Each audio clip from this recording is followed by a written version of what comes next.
You feel drained, don't you? No matter how much you give, it's never enough. People take your time, your energy, your kindness, until there's nothing left for you. And the worst part, you've been taught that this is what it means to be a good person, to always say yes, to always be available. But I'll tell you the truth. When you stop being constantly available, everything begins to change. Not just outside you, but within you. You begin to reclaim your soul. Let me ask you something deeply personal. How often do you say yes when everything inside you is screaming a no? How often do you show up for others, knowing they wouldn't do the same for you? How often do you ignore your own needs just to be liked, accepted, or needed? Now imagine for a moment that you stop. You stop responding to every call. You stop saying yes to things that drain you. You stop offering pieces of yourself just to make others feel whole. What do you think would happen? At first, people will be confused. Some will be angry. They'll say, "You've changed." And they'll be right. You have changed. Because for the first time in your life, you're listening to your own voice. I want to share something with you that I've learned through my own struggle, both in the world and within the depths of my own psyche. I once lived in service of an image, what others expected me to be. A doctor, a thinker, a man who understood the soul. And yet even with all my knowledge, I too reached a breaking point. I was constantly available to others, to their expectations, to their projections, and I was losing myself. That's when I walked away from the world. Not in anger, not in bitterness, but in search of something deeper. I began to say no. Not out of selfishness, but out of necessity. I stopped attending gatherings that drained me. I stopped writing letters just to please others. I stopped pretending to be who I wasn't. In that silence, I heard something I hadn't heard in a long time, my own soul speaking back to me. You see, being available to everyone often means being true to no one, not even yourself. When you are always there for others, but never for yourself, you become hollow. You become exhausted, and eventually you forget who you are. We don't lose ourselves all at once. We lose ourselves slowly over years.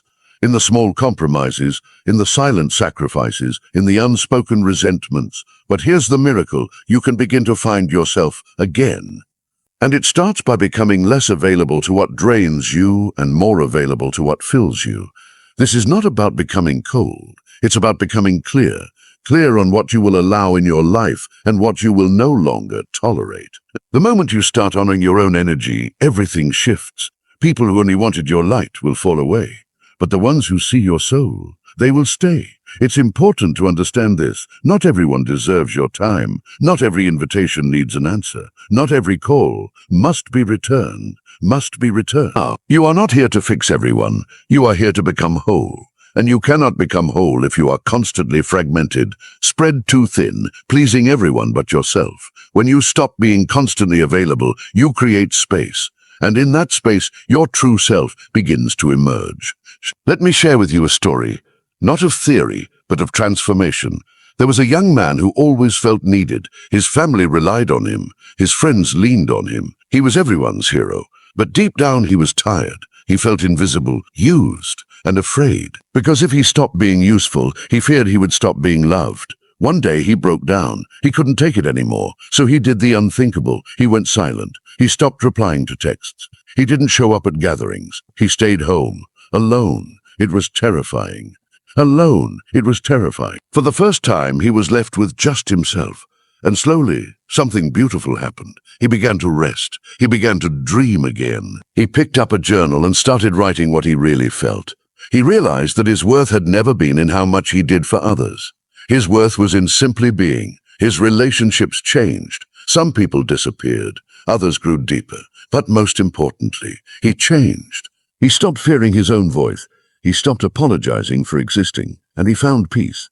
I share this because many of you are in that same place. You are giving and giving, hoping to feel enough. But what you need is not more giving. What you need is boundaries. Not walls, but sacred lines that protect your spirit. A boundary is not a rejection. It is a declaration.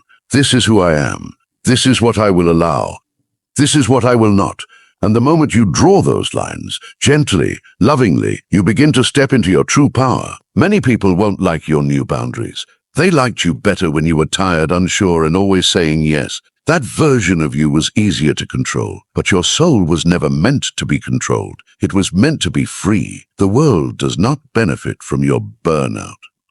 It benefits from your truth, from your joy, from your clarity, and those only come when you stop being available to things that diminish you. So here is my invitation to you. Pause. Look at your life. Ask yourself honestly, where am I giving too much? Where am I saying yes out of guilt or fear? Where have I abandoned myself just to be accepted? And then, gently, stop. You don't need to announce it. You don't need to justify it. Just begin. Say no when you mean no. Sit in silence when the world demands a response. Protect your mornings. Honor your evenings. Honor your evenings. Trust that those who are meant for you will not need to drain you to love you. When you stop being available, you'll notice something else. You'll start receiving peace, insight, energy. Life will feel different. Quieter, but fuller. You'll begin to hear your intuition again. You'll begin to feel connected, not to the noise, but to yourself.